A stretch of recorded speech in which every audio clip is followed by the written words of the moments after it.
You're listening to STMK Radio 100. Tell you something, we gotta stop the violence, we gotta vote. Stop the violence and vote. Stop the madness, keep it 100. The best talk show on the web is here on STMK Radio 100 with your hosts, Shawn L, Let, and Tone the Stone. Come join us from 6 to 8 p.m. Mondays through Fridays. Stop the madness, keep it 100 with live call-ins, heated discussions about current events, politics, national news, weather, and sports. Join our live online chat room and let your opinion show.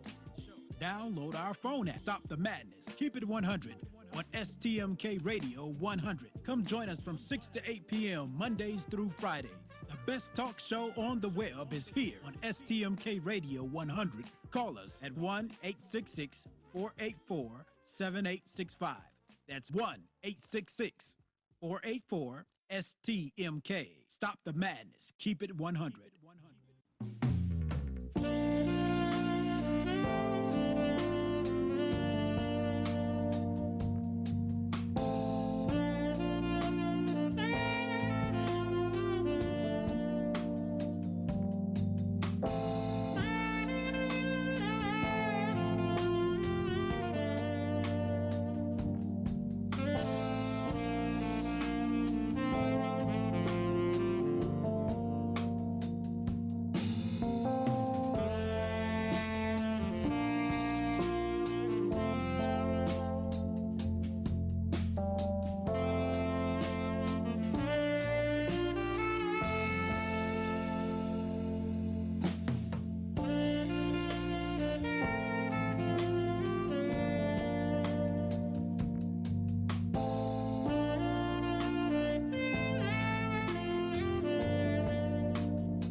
At the Table with Reverend Bill Miller on STMK Radio 100. Check out Reverend Bill Miller's Bible Study radio broadcast live on the new STMK Radio 100 at 8 p.m. Eastern Standard Time and 7 p.m. Central Standard Time. Please listen in and support him as he joins the realm of broadcasting to encourage believers and offer the comfort of God to others across the airwaves. At the Table with Reverend Bill Miller on STMK Radio 100.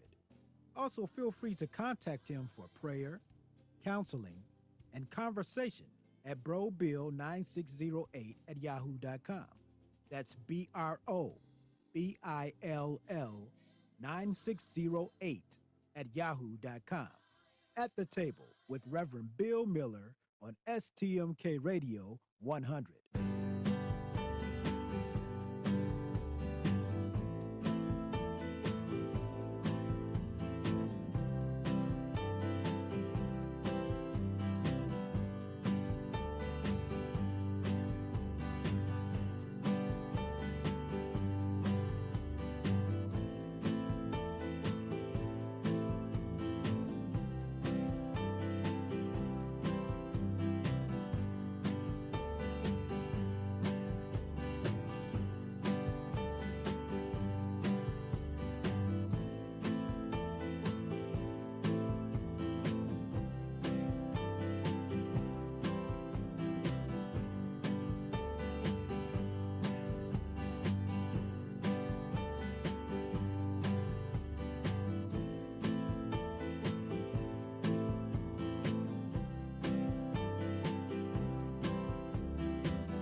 STMK Radio 100.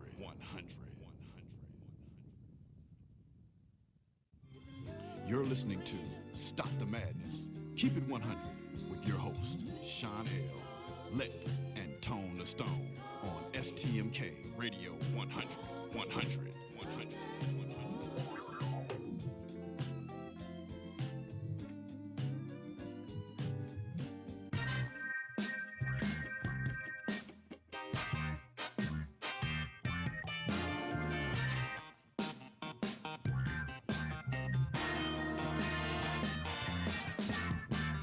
Yes, this is a PSA, a public street announcement. You are now listening to a Kickbac production. Light up your L's, lean back, and listen.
If we, and now I mean the relatively conscious whites and the relatively conscious blacks, if we do not falter in our duty now, we may be able, handful that we are, to end the racial nightmare and change the history of the world.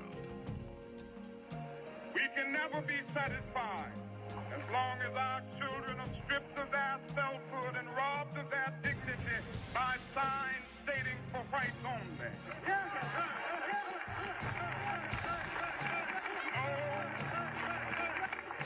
we are not satisfied, and we will not be satisfied until justice rolls down like waters and righteousness like a mighty stream. And I was very happy to be South, even though it was very frightening. Some of you need recognized it. Some of you need to come home. In the world you live in, brother. He's not even teaching me about the future of my people. What you going to school for then, Tommy? We don't even have a country. I know that. We have a country. That's your country, which is not your country. We have no flag, brother. A boy last week, he was 16, told me on television. Thank God we got him to talk. Maybe somebody will start to listen. He said, I got no country, I've got no flag. Man, he's only 16 years old. And I couldn't say you do. I don't have any evidence to prove that he does. And in the moment you are born, since you don't know any better, every stick and stone and every face is white. And since you have not yet seen a mirror, you suppose that you are too. It comes as a great shock around the age of 5 or 6 or 7 to discover the flag which you have pledged allegiance along with everybody else has not pledged allegiance to you. It comes as a great shock to discover that Gary Cooper killing off the Indians when you were rooting for Gary Cooper, that the Indians were you. It's up to you. As long as you think you're white, there's no hope for you. As long as you think you're white, I'm going to be forced to think I'm black.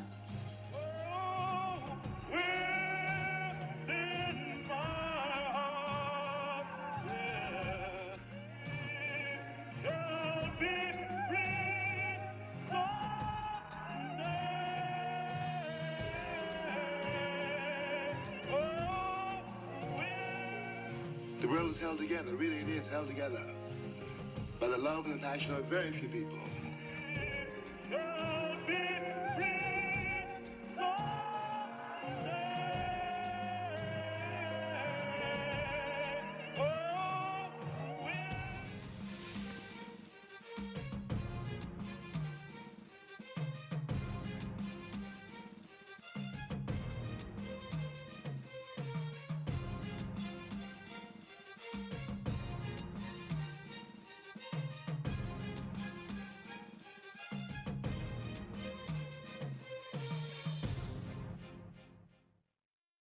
Hey, good evening and welcome to Stop the Madness. Keep it 100. I'm your host, Shawn L. Sitting in Studio 51 with me tonight is our man on the beat, Saxman. What's going on, man? Oh, you got it, Saxman. You know, that panel we was on was really a tough, rough panel. Kind of Saturday. surprised me with that one.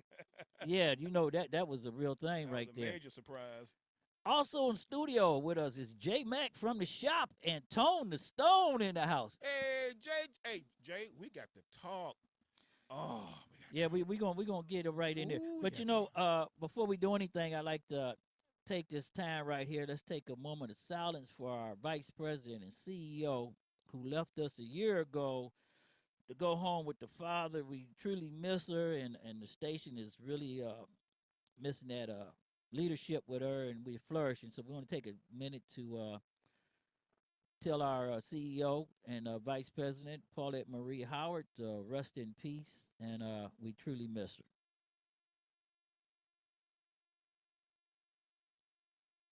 You know, Saxman and Tone the Stone and J Mac, you know, me and Saxman did a panel this weekend with 22 law enforcement officers from around the country on the Chicago AM show. And it really got heated, and it was nice. And Saxman joined us, and man, they handcuffed me, man. well, yeah, you know, John, they handcuffed me, man. they got a little wild thing right there. No, it was more so attack Sax. That's what it was. That's what it been called. Well, you know what, Tony Stone. You know what, Tony Stone. They really got with him. And J Mac, there y'all go. Y'all fired up. But I just got the message that y'all went so y'all fired up in there. Now we all. Why they get him a man about? Why was they getting on Sax? Well, you know, we're going to talk about something because Sax is passionate, just like you are. Passionate about law enforcement, just like you are about these crazy games that's been going on. But you know, we're gonna talk about this. Right, but game. you know what was on the panel was what was surprising, Tone, and I'm gonna say this is that the SCOTUS has came out with some very surprising rulings and hardcore rulings, okay, on both sides coming down, especially in the law enforcement field. Oh yeah. And we want to talk about that, but we're going to talk about this one case of law enforcement officers being held on their Facebook account for what they say. Okay. No, Tone, it's not me. I know you like, ooh, we gonna get it. We gonna Yeah, get because it. you done deleted all the evidence off Well, of yours. well, you know where we going with that.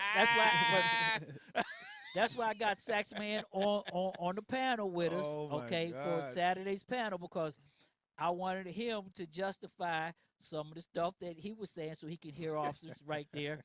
And Tone, you know I'm a big kid. I'm a joker. And a lot of stuff I don't be mean. I just Ain't be nothing wrong with BSing around with it. You know, people take it serious. But you know, they but ain't, they you know ain't got what? alligator skin no more like they used Hey, to. they're cutting heads now. It's scary now. Since January 1st, 22 law enforcement officers have been fired, charged, or placed in jail And not for shooting someone. for Facebook posts. Can you believe that? Just 2 days ago, a black deputy in Texas was fired for his Facebook rant. We posted that, so I want everybody in the chat room and everything, go to STMK Radio 100's Facebook page. You'll see the posting we put up there. But this is what happened. So this is the case I want to He go was into. expressing his First Amendment rights like everybody else. Well, you don't have First What Amendment rights. happened? Why they fired? Well, conduct unbecoming of an officer for calling people of color Facebook rant.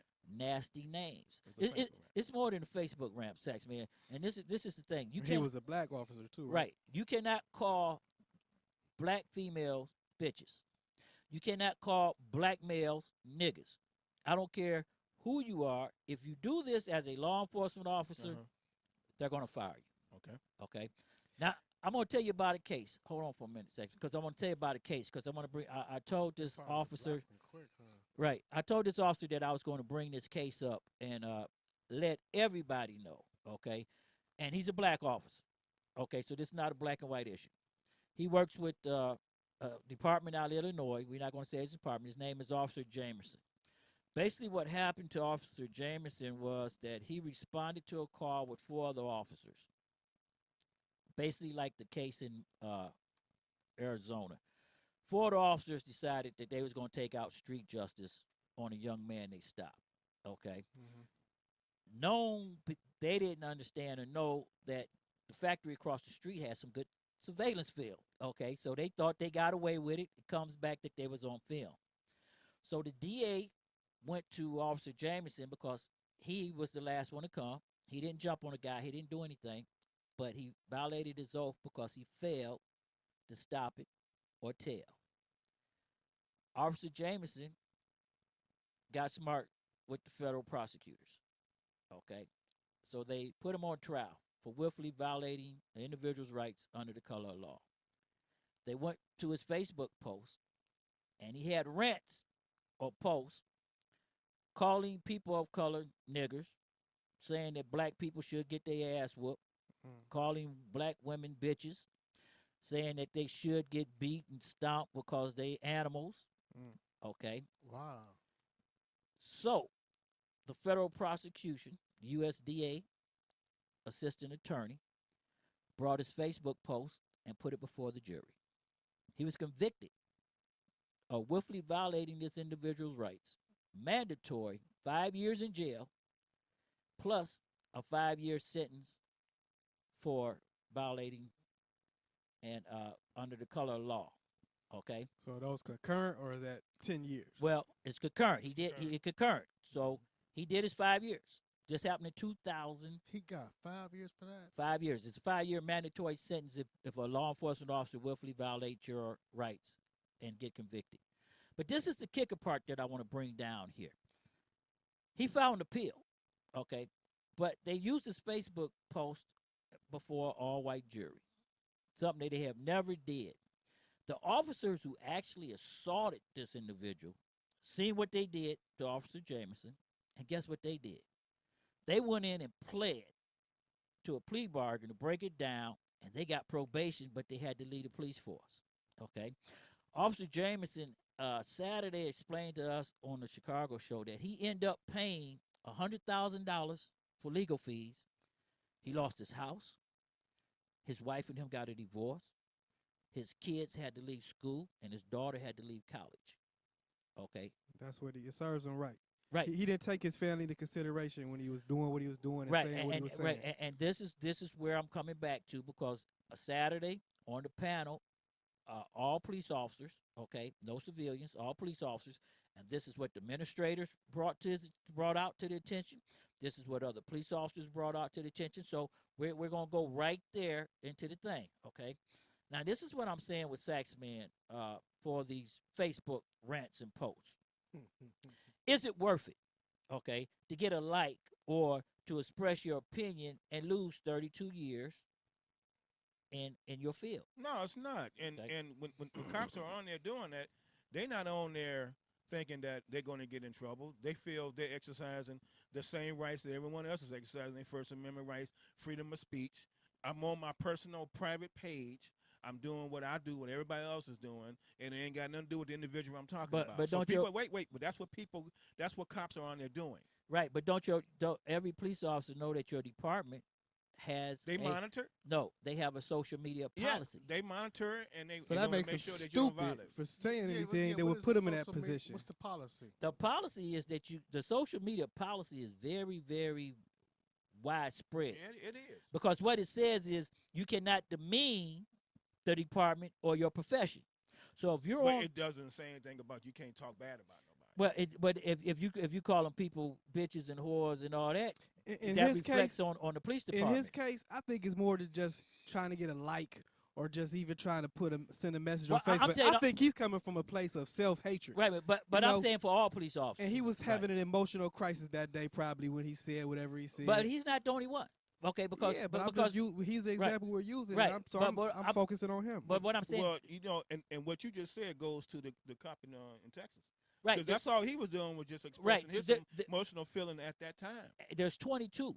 Okay, but see, Saxman, you can't have an emotional feeling when you are. But you're human. Just because you got on a uniform or badge don't make you a robot. No, he can have an emotional breakdown, and he has to suffer the consequences. He has to suffer the consequences. That's true. So but he's still a person. Because if he's an officer of the law, so he's expected to be able to withstand pressure. When you're out there on the streets, you have to be calm under pressure. So if he can't control himself and hold his personal biases and grudges in and keep from posting it on Facebook. And Tone, that goes back to what I was saying a few shows ago when I was saying police officers had the highest rate of divorce, had the highest rate in suicides because they take what you just said, they take all that home. And the problem, it affects the family. Right, but the problem is this, Saxman, you got to be in control of yourself. Well, you human. But it's the same thing as going overseas, fighting overseas. Why go on Facebook and say it? If I remember, I mean, I'm not in law enforcement. I'm a barber, and I'm not going to say certain things on the air. On Facebook. Because I look at this. First of all, I remember my mother always told me, the first thing is, it has to be said. Right. And if it has to be said, do you have to be the one to say it? How many rants have you seen me on Facebook? Well, I didn't see you on 1,000 rants, Saxman, but it was Twitter. Wait a minute. But see, Saxman, this is why I don't. It was tasteful. This is why I don't like going in first person on the show, because when we get into conversations like this, and you go to first person, then you put your personal business out there. So I don't want to go to first person, but you are aware. I'm aware. You're aware of what we're talking about, oh, yeah. and you are aware that any law enforcement officer at this point in time should know going on Facebook, whether you ranting, joking, playing, calling people nasty names. I don't care if you talking about people of color. You could be talking about Hispanics. You could be talking about white people. If they're going to hold you accountable and say it's conduct unbecoming of a police officer, okay, that's your job. Police officers today now know so he got from 5 these 22 years for a post. No, he got 5 years for a post, but he also the post helped him get helped 5 him get years. the 5 years. Because he violated the young man's rights, constitutional rights. His constitutional right, and they used the post to help convict him. See, because this is the thing with the ruling. I got the Supreme Court thing here. This is the problem right here. As a law enforcement officer under the color of law, whether you commit the offense or not, he didn't report it and he didn't stop it. So he's just as guilty as the person who did it. Now imagine you and Tone together. All right, Tone's your boy, he's your partner. You depend on him, he depends on you. Y'all been working together, let's say 8 years. Y'all done stopped crimes together and saved each other's life countless times. All right, you in debt to him, he in debt to you. He do something stupid. All right, you stop him from doing it, but you didn't report it because that's your boy. But he didn't stop him, I thought. No, he didn't stop. No. You understand? I'm saying he stopped him, but he didn't report it. You didn't report it because you feel it'll go away. I'll get on Tone. I'll keep an eye on Tone. Make sure Tone don't do this crap no more.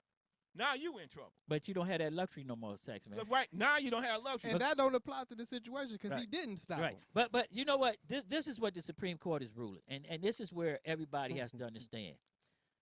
J. Mack just said something that everybody has to understand. He works as a barber in the private field. There's certain things he won't get on Facebook and say. And there's certain things that I'm going to tell you right now. I don't care if me and Tone is partners. I don't care if me and Tone love each other and we down the way.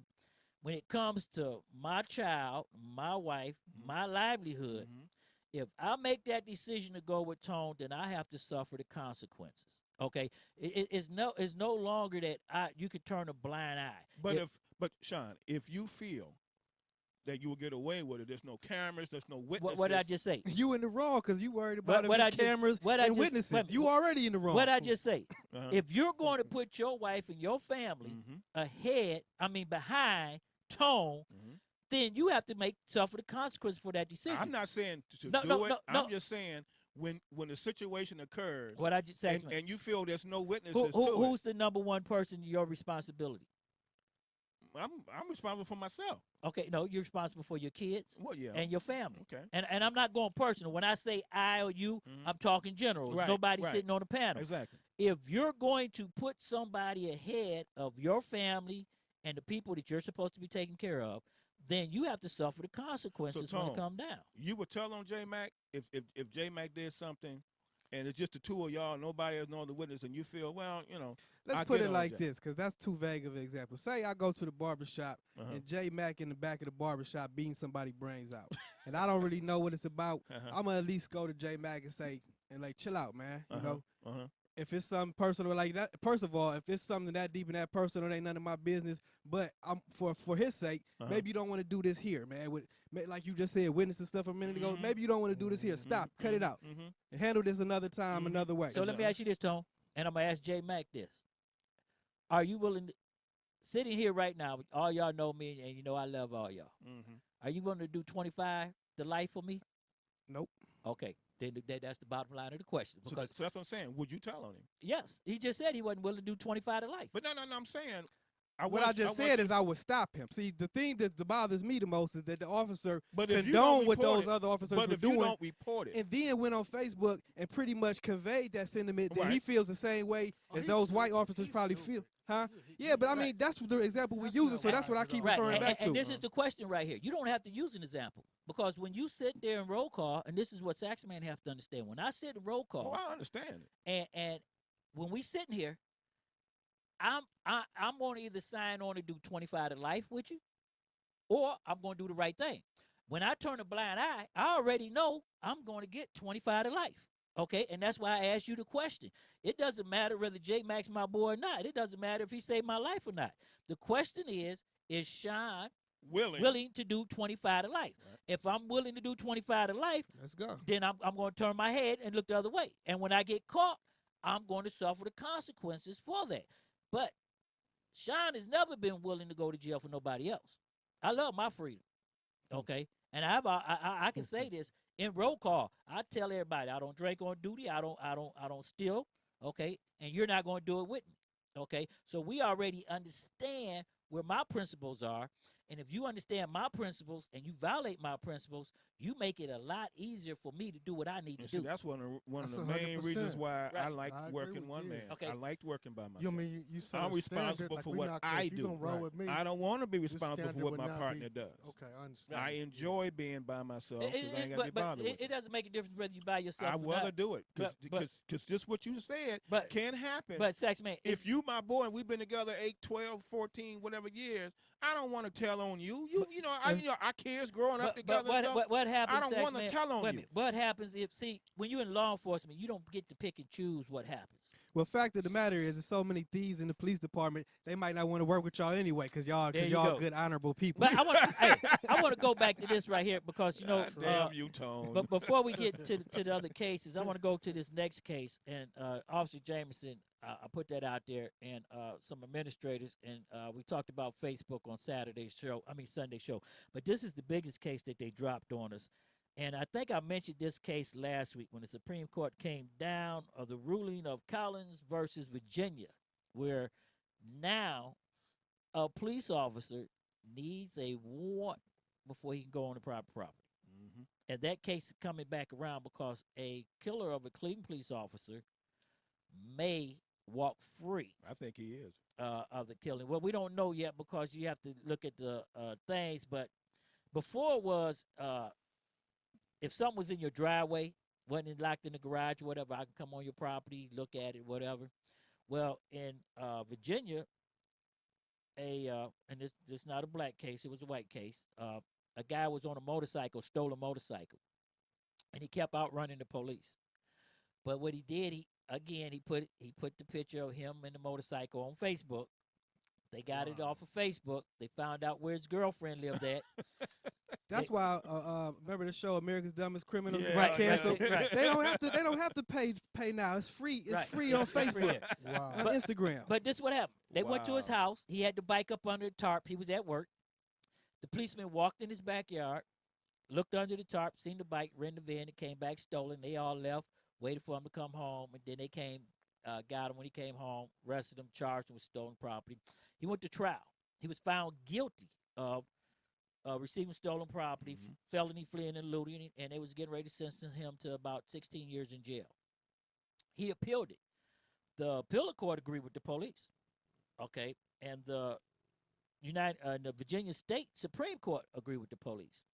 Then it worked its way up through the federal court, and the federal court agreed with the police, because all of them was applying the law of Mims versus Pennsylvania, right. which is the vehicle exception, that I can search a vehicle or look in a vehicle or go to a vehicle without a warrant. Right. But the United States Supreme Court shot that down because police officers was too broad with authority and power. Okay, and the United States Supreme Court said in Collins versus Virginia, if you go on a man's property, you got to have a warrant, and you cannot use the vehicle search as an excuse. Okay, and unless you chasing a suspect and he runs up on the property, that's hops the fence and I'm chasing him. Right, but that's hot pursuit. So it's a difference. And the problem we talked about there, and we talked about this Saturday, a patrolman versus an investigator. Now, the problem here is 101 police work. That police officer who was a patrolman was doing investigative work, and he didn't understand being a detective and what investigative work is, and he operated outside the gray area. Now it has cost law enforcement officers dearly, okay, because now they're saying even if you're in a patrol car and you're a patrolman, you can't do it, okay? Wow. And it comes to a case right out of here in Cleveland, Ohio, where Officer Farley was on I-90 for an accident. Wow. And he got hit skipped. Yeah. And the guy went to Lorain, Ohio. And a DEA agent found the car and went on private property and seen the blood and all that stuff. And they got shot, they secured the car. Okay.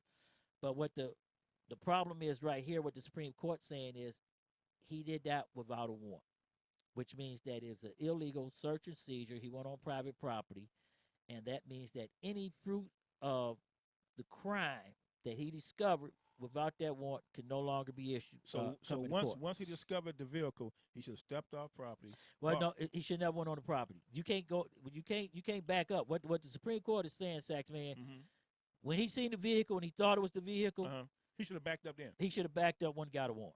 Okay. Now the officer's vest was on the car. His blood is on the car. Fingerprints, all that's on the car. But guess what? What you mean? The guy just left the vest sitting on the hood no, of the car or something? Right. When he hit him, he just hit him and drove home and hit left the car. It there? Left it there. But this is the problem. America's dumbest criminal. I don't gonna say he's dumb, but this is the problem, Tone. The problem is none of that evidence is admissible in court. They suppressed it. Well, they haven't suppressed it yet, but the judge has to make a ruling on it. Make a ruling to suppress it, okay. And if they suppress the vehicle, which was the vehicle in the crime, all the evidence, then they can't convict him. Okay. Because they can't use the car. Okay?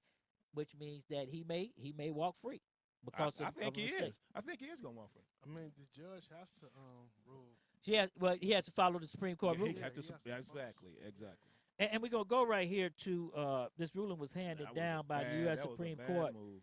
And it was an 8-1 opinion. 8-1. So that means all the liberals and the conservatives came together. But you would love this one, Tone. Yeah. Okay? Because the millennials.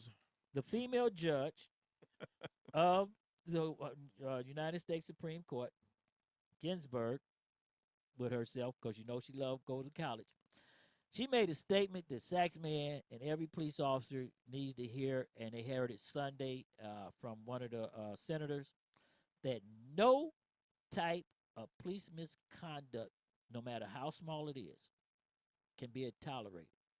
And if it happens, if I break one rule that says I'm supposed to have my seatbelt on, I should be dealt with severely to send a message to everybody else in the field that it would never be tolerated.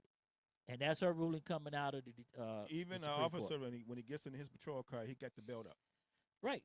And if he's not belted up, he should be dealt with. Well, what she's saying is any law, no police officer should violate his oath or law.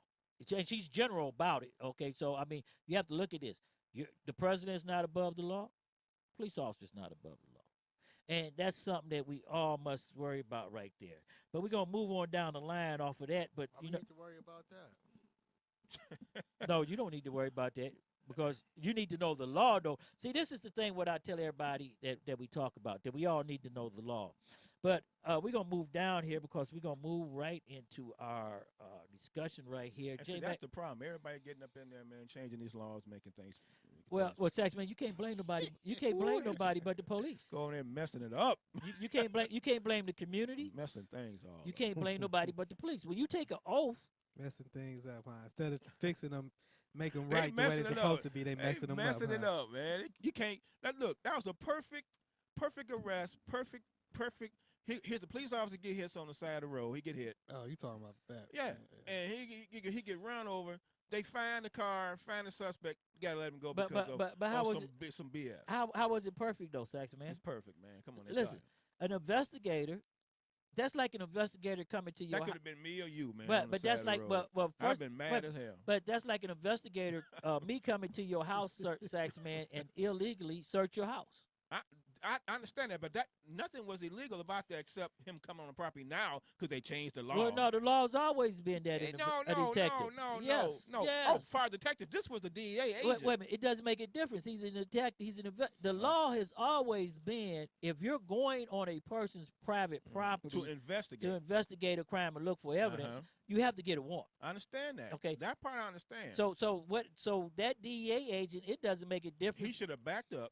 Okay, but that's his fault. That's his fault. I agree. That comes back from police officers. I agree. That comes back from police officers not following their training and getting into fields that they don't understand. They could have sat on the house, wait till the warrant come if in. You don't they could have called it in and sat on the house. Segment. If you don't know how to be a detective, don't do detective work. If you don't know how to investigate a homicide, don't investigate the homicide. Remember, I was going to school. If you don't know how to do a rape case, don't do it. If you don't know how to do an accident report, don't pull out the pen. I understand that. Okay, because this is the problem. When you do something that DEA agents are drug enforcement agents, they deal with borders, undercover stuff. Mm-hmm. They not thinking about average day law enforcement work. Well, he was assisting. Okay, but if you don't know what you're doing and you don't know I'm the just law, playing. Hey, look, don't get mad at me, y'all. I'm being a devil's advocate. I'm asking the questions. I know you probably out there wondering which that you could ask. And everybody want to know that that their law enforcement officers are following the law. Following law. Mm-hmm. Okay, because guess what? That could be you. It's a nice thing to know, Sax. Right? Yeah, because that's why I do what I do because I know there's people out there wish they could ask these questions. So I'm here to ask these questions for them. Follow the law. Right. Do your job. To follow your training. Devil's advocate. I do gotta the law. Ask the question. And the classic case we're gonna go to right now, the case in Mesa, Arizona. Mesa, Arizona. Wow. That's the biggest case going on right now. Now that one got me really stumped because. Why? Why it got you stumped? Because they didn't put the whole thing up. It don't make a difference. You see what from the point it started to the point it ended. We don't know how it went from 0 to 100,000. We know how it went to 0 to 100. Didn't you see the video? Yeah, I was looking at it, and it's no telling what was said because it was a mute video. Okay, but so Sax, is there anything that he could have said that caused you talking about when they beat the guy up and knocked him out? Right. He was leaning on the wall looking at his phone. What could he have possibly said to make them rush him and attack him like that? I'm not just talking about with him. I'm like, what was the cops was saying? He could have they could have been saying that caused it to happen. We don't know what we know what caused it. They got anger issues. You can speculate that's what that. caused Ain't no speculation. You can speculate that all you want. They feel they can just do that. They feel they can get away with it. We don't know what those cops might have been saying back and forth to each other. What difference does it make? What signals they was giving to the other. I wanted to know what was on their mind. No, Saxman. You know what was on their mind. I don't know what was on their mind. I wasn't there. Let me ask you this question. I wasn't there. You've been a law enforcement officer for 32 years. Yeah, I just celebrated this Sunday. Okay, now let me ask you a question. The law says that you can only when you're using force, what does it say? You can use reasonable force to subdue the okay, perpetrator. And reasonable force means force what? You can beat. No, I ain't gonna say that. I'm sorry. I'm sorry. You have to use. I'm just playing. Wait a minute. You have to use force. You have to force necessary force to subdue the. Okay, that's the academy statement. But you have to use force comparable to the force being used against you. Okay, that's true, and he didn't use any force. So that means I'm not finding any excuse for those officers. Trust me, I'm not. Right, because I'm just saying I wish we had more detail so we can know what the hell was on those cops' You don't need no detail because let me say this: when those cops walked off, what's on their mind? Right? No, we don't know. We don't care. You shouldn't care. All we know you got a good idea. All we know is they wanted to fuck somebody up, and they was looking for any excuse. No, it's the basketball player situation again. I'm gonna tell you what it is, okay? What is it? Because I've seen too many of these films, and I've seen too many of this going on in the last 3 or 4 years. It's me walking up to Tone and telling Tone to do something, and he's not doing as fast as I think he should. So since he's giving attitude. No, I don't care if he's giving attitude or not. He's not moving fast as I think he should. So I'm going to show him when I say jump, he's supposed to jump. Then look at me and say, officer, how high I'm supposed to go. It's called a superiority complex. There you go. Well, there you go. I have to agree with you on that one. That's because if you look at this right now. Not the superiority complex. That's what it is. Comments. It's what Shawn just said. No, that's what it is. They just wanted him to move fast. But this is the problem. That's what it's called. And not superiority. And you know what the problem is, Saxman? You know what hurts? You know what hurts about that whole Arizona situation? What? That was a black officer. Yeah, it was. So that means he has the mentality that he gonna beat and violate young black men's rights also. I got a problem with that, and I say that when I got a problem with it because when we was on Facebook, see, I'm not a police officer, so when you on Facebook and you talking that crazy stuff, I can say what I want to say, okay? Because they can't do nothing to me, okay? But the bottom line is this: when black officers feel that they can violate young black males' rights, then we don't have any. There's nothing to even talk about, okay? Because that means that you have been institutionalized to agree with your oppressor and the people that's doing that. So now you feel that it's no wrong to it. Did y'all see the video? Yeah, I saw it. Yeah. You seen it? But go ahead. I don't. You keep saying it was a black officer. It really doesn't matter. Right, it does, but no. What I'm saying is, I understand what you're saying, but we shouldn't even look at it like that. Well, we have to look at it like that. You know why, Jay? Because most people that's listening to us and everything right now, when you say a police officer does something to somebody or look at it, the first thing they picture in their mind that is white police officers, a white officer, yeah, right. or the whites abusing blacks. Okay, I'm talking about institutional racism. I'm talking about something that's embedded into the racism. And when I say that it's a black officer, which make it worse, I want everybody to know it doesn't matter what color you are. You're blue, and you out there violating people's rights. And what it means is that these black officers has came into this field and has come on the playing field with white officers, and they feel it's okay to do it. Okay? Yeah. And most activists will not say anything about a black officer. Okay? Because if that black officer that and he's going to get charged with assault, but when he beat that boy down for no reason, and everybody else was holding his hands down, I mean, he's punching him like I would if I was John Gotti. The boy was out and he was still punching him. Right, and elbowing him. Not only was he punching him, and this was a big guy. Yeah, he was elbowing him. He hit him with the fist, and then he elbows him. He was doing Saxman moves. Right. So that's my move. So the problem is this now. Okay, this is no longer a misdemeanor. Okay, these are felonies now. He could go to jail. First, he tried to leg sweep him. Well, they wasn't going to leg sweep because you know why, Saxman? He couldn't fall when two other officers are holding him up. He's not going down. When they told him to sit down, if you look at the guy, the white guy, his friend, who actually the police came to get, he was sitting over there. The police officers wasn't even bothered paying attention to him. And that's what I'm saying.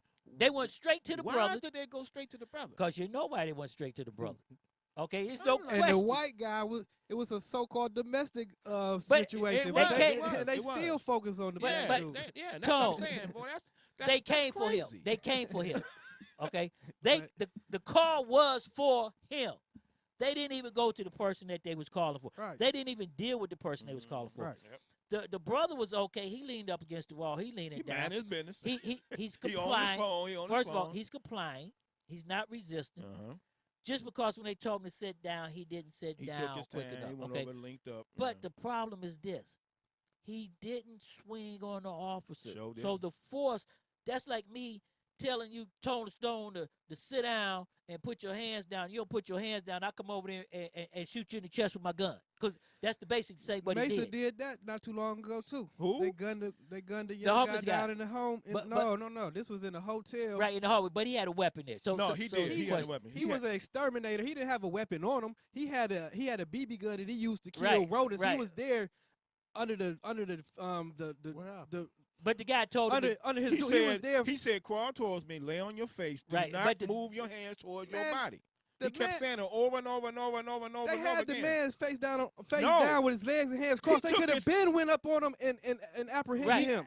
They had him. They was giving him all type of commands. He already nervous, crying. He fumbling. He nervous. He's stumbling all over the place. Right. Of course, he gonna slip. But Tone, and they shot him dead for no reason. Right, and the officer got off with it. And remember what the officer had wrote on his AR-15. What? Something crazy. Yeah, I remember. Something crazy. That's why they charged. But see, this is the problem where it goes back to. What did he write on his AR? What did he write on his gun?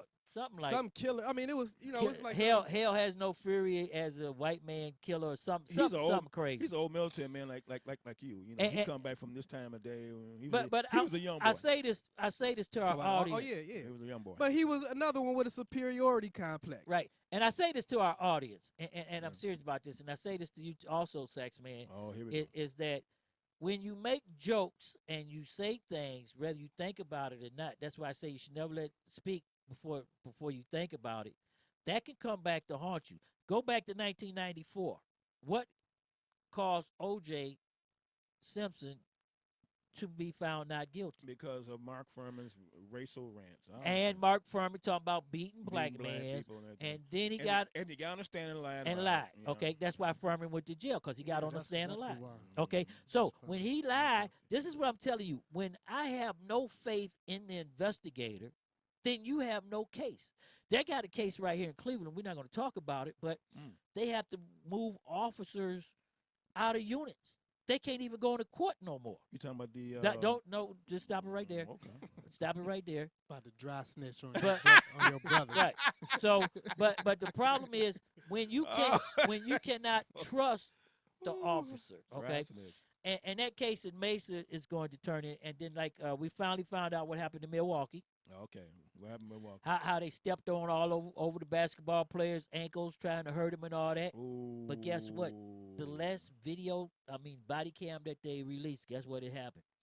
When everybody found out that this is a $25 million, he's not just the average Joe. He's a ball player. $25 million. They're sitting there telling, because firemen come and recognize him. They sitting there talking about, oh hell, this is gonna be a media nightmare. Oh yeah, it's gonna be a media nightmare. Mm-hmm. But the two sergeants on scene got 30-day suspension. Okay. So they were saying that on camera, like, oh, this is gonna be a media night. Right. They should be fired immediately. Well, immediately. Well, immediately. This is the problem, because that's showing that. That's the only thing they care about. Like, if it was somebody or nobody, they do this all the time. But Tone, this is the problem that I'm going next week. I see your point. That's true. I see your point. Agree with this that is the problem when I go to the end. Damn, Tom making points today. Wait a minute, Sex Man. This is the problem when I go, because I might take one of y'all with me when we go on the NAACP panel. Oh Lord, of violence in the me. community. Don't take Tom. Okay, but this is the thing, and I want to say this because our activists for 60 years been marching from headline to headline. And nothing has changed. Nothing. So we have to change the way we do our activism, which what you just talking about. We got to change the rules of blinding arbitration, okay, where we put laws into place. So if this is their intent, or if this is, instead of a police officer trying to be charged with murder with the intention to kill somebody, what was his mind frame? We got to change that law. We got to change that law to the facts known when he comes on scene. Okay. Isn't it already that way now, Sean? No, it's the officer's intent. Okay, that's why they can't charge a police officer with murder, because the officer doesn't go to a car with the intent to kill somebody. But Tone just made this statement. What we need to change the law to what is his state of mind. What is he thinking when he commits the offense? What is he thinking at that time? Like Tone just said, he should be fired immediate. But now, the union rules Okay, prevent that. So now we're playing with the union. But SCOTUS has passed a law and coming out with the biggest ruling, and we're going to go right into that. I got one for you. But hold on, Saxman, because we got to go into our break. So hold your thought right there, because I don't want to break you down. But SCOTUS is going into the ruling where you do not have to be a member of the union. Yeah. Okay. So what's getting ready to happen is the Republicans are getting ready to do our right to work state. Okay. And on our right to work state, what that means is if I get the same benefits as the union, don't have to give the union my money, the union's going to go bankrupt. But right there, I want everybody to hold up for a minute because James put something special. We're going to go to a break, and then we're going to be right back on the other end of the break, Saxman. You can say what you want to say. Can I? Really? Right, you can. And just hold your thought for a minute. Ooh, Tone, you in trouble now. All right, we'll be right back, everybody. I want you to hold on for a minute. That's why people in this country feel, but I can only include what they feel from the state of their institutions. I don't know if white Christians hate Negroes or not, but I know that we have a Christian church which is white and a Christian church which is black. I know, as Malcolm X once put it, it's the most segregated hour in American life is high noon on Sunday. That's a great deal for me about a Christian nation. It means that I can't afford to trust most white Christians and certainly cannot trust the Christian church. I don't know whether the labor unions and their bosses really hate me. That doesn't matter, but I know I'm not in their unions. I don't know if the real estate lobby is anything against black people, but I know the real estate lobbies keep me in the ghetto. I don't know if the Board of Education hates black people, but I know the textbooks they give my children to read and the schools that we have to go to. Now, this is the evidence. You want me to make an act of faith, risking myself, my wife, my woman, my sister, my children, on some idealism which you assure me exists in America, which I have never seen. What is relevant about this is that whereas 40 years ago when I was born, the question of having to deal with what is unspoken by the subjugated, what is never said to the master, rather having to deal with this reality was a very remote possibility. It was in no one's mind. When I was growing up, I was taught in American history books that Africa had no history, and neither did I. That I was a savage, about whom the less said the better, who had been saved by Europe and brought to America. And of course, I believed it. I didn't have much choice. Those are the only books there were. Everyone else seemed to agree. If you walk out of Harlem, ride out of Harlem, downtown, the world agrees. What you see is much bigger, cleaner, whiter, richer, safer than where you are. They collect the garbage. People obviously can pay their life insurance. The children look happy, safe. You're not. And you go back home. And it would seem then, of course, that it's an act of God, that this is true, that you belong where white people have put you. It is only since the Second World War that there's been a counter-image in the world, and that image not come about through any legislation on the part of any American government, but through the fact that Africa was suddenly on the stage of the world, and the Africans had to be dealt with in a way that had never been dealt with before. This gave an American Negro for the first time a sense of himself beyond a savage or a clown. Hey, Thirst, can I try out a few Coke Summer sound effects on you?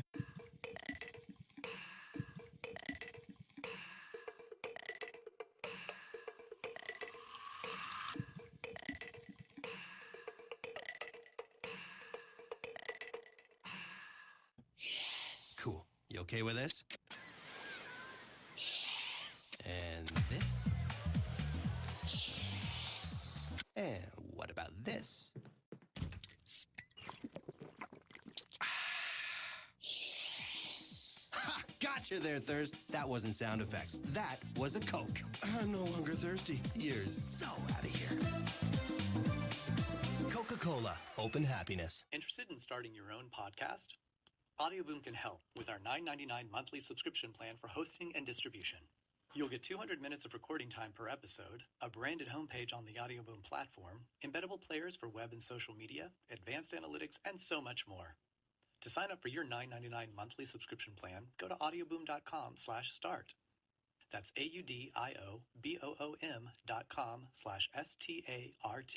Commutation. I'm Ed Donahue with an AP News Minute. President Trump commuted the sentence of Alice Marie Johnson, a woman serving a life sentence for drug offenses whose cause was championed by Kim Kardashian West. She spent more than 2 decades in prison on drug charges and is not eligible for parole. Kardashian West was here last week advocating for Johnson. That's the AP's Sagar Magani. President Trump signed a bill into law that will expand private care for veterans as an alternative to the troubled VA health system. These are sweeping historic changes. There's never been anything like this in the history of the VA. Never been anything close. And we will not rest until the job is fully done. A U.S. website says satellite imagery shows North Korea demolished some facilities used for testing ballistic missiles after declaring it was suspending nuclear explosions and missile launches. A federal judge ruled the Trump administration cannot cut off grants to Philadelphia over the way the city deals with immigrants in the country illegally. I'm Ed Donahue. It is a period of civil war. Again. Rebel emissary Plek Dexeter and his crew travel the farthest reaches of the galaxy to explore astounding new worlds and meet weird bug creatures and stuff. This is Mission to Zix. Mission to Zix, an improvised science fiction podcast. That's Zix, CYXX. New episodes every Wednesday.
Taking a family of 5 to the amusement park can cost a small fortune. Oh, yeah. So to save some money, we thought, hey, let's bring the amusement park to us. Yeah. Go ahead. All right. Step right up, young man. Are you ready to ride the wacky waterfall? That's just the bathtub with the shower head running. Nope, it's the wacky waterfall. It's the shower, Dad. Waterfall. Wacky. There's an easier way to save. To get a free rate quote, go to geico.com. Then buy online, over the phone, or at your local Geico office. STMK Radio 100.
want to know how to stop the madness? Listen to STMK Radio 100 and keep it 100. This is Tassie Hawthorne from sunny California, and I listen to STMK Radio 100. Stop the madness. Keep it 100 on Facebook Live. Wait. Hold on, brother. If you really want to know what's going on, listen to STMK Radio 100. They keep it real, and they stopping the madness. You're listening to STMK Radio 100. Stop the madness. You've been tuned in to Stop the Madness, keeping it 100 on STMK Radio 100. And now back to your host one more time, Shawn L, Let, and Tone the Stump. It has created and will create a great many conundrums. One of the great things that the white world does not know, but I think I do know, is that black people are just like everybody else. One has used the myth of Negro and the myth of color to pretend and to assume that you are dealing essentially with something exotic, bizarre, and practically, according to human laws, unknown. Alas, it is not true. We are also mercenaries, dictators, murderers, liars. We are human too. What is crucial here is that unless we can manage to establish some kind of dialogue between those people whom I pretend has paid for the American dream and those other people who have not achieved it, we will be in terrible trouble. I want to say at the end, the last, is that is what concerns me most. We are sitting in this room and we are all, at least we like to think we are, relatively civilized. And we can talk to each other at least on certain levels. So that we could walk out of here assuming that the measure of our enlightenment, or at least our politeness, has some effect on the world. It may not. I remember, for example, when the ex-Attorney General, Mr. Robert Kennedy, said that it was conceivable that in 40 years in America we might have a Negro president. And that sounded like a very emancipated statement, I suppose, to white people. They were not in Harlem when this statement was first heard, and did not hear, and possibly will never hear, the laughter and the bitterness and the scorn with which the statement was greeted.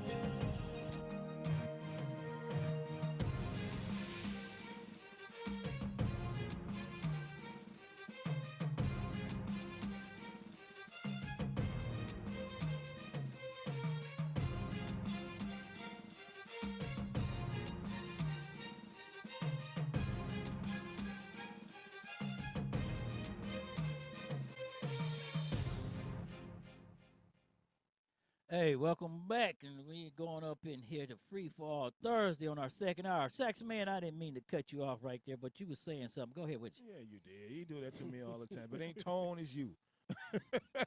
But no, I got something for our viewers and our listeners. Remember some shows back I said, boy, long as these criminals keep complaining and keep fighting the police and keep giving the police a hard time, the legislators are going to come along and change some law that's going to be against them. It's going to hurt them even more. I've said that many times. The more and more you cry and bitch and moan about the police, the more, because if you're not going to come out and vote, and the ones that want laws changed come out and vote, it might not work in your favor. I've said that before.